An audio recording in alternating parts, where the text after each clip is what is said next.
علم ریاضی زندگی کے تقریباً تمام پہلوؤں پر اثر انداز ہوتا ہے۔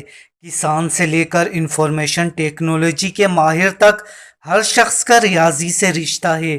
زندگی میں علم ریاضی کے بے شمار مسائل پیش آتے ہیں، جیسے کاروباری لین دین، مسافر کی نمازوں میں شرعی فاصلہ، مرد کے ہاتھ میں پہننے والی چاندی کی انگوٹھی کے وزن کی مقدار، اور مرنے کے بعد ترکہ کی تقسیم تک بے شمار گتھیوں کو سلجھانے کے لیے علم ریاضی کی ہمیں ضرورت پیش آتی ہے۔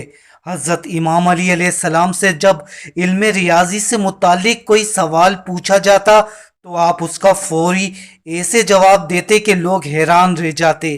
آج کی ویڈیو میں ہم آپ سے حضرت علی علیہ السلام سے پوچھے گئے علم ریاضی سے متعلق ایسے ہی ایک سوال کا واقعہ بیان کریں گے۔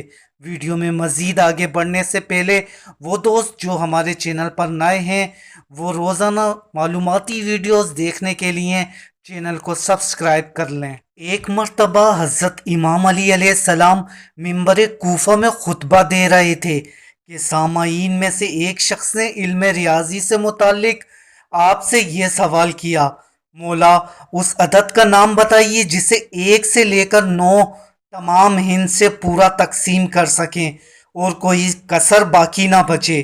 حضرت علی نے فوراً جواب دیا کہ ہفتے کے دنوں کو سال کے دنوں سے ضرب دو، جو عدد کا مجموعہ آئے گا وہی وہ عدد ہوگا جسے 1 سے 9 تک کے پورے اعداد پورا تقسیم کر سکیں گے اور بعد میں کوئی کسر باقی نہیں رہے گی۔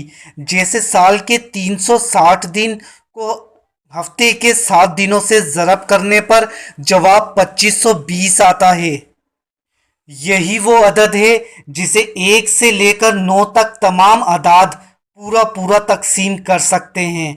دوستو ویڈیو لائک اور شیئر کریں۔ نئی ویڈیو تک کے لیے اللہ حافظ۔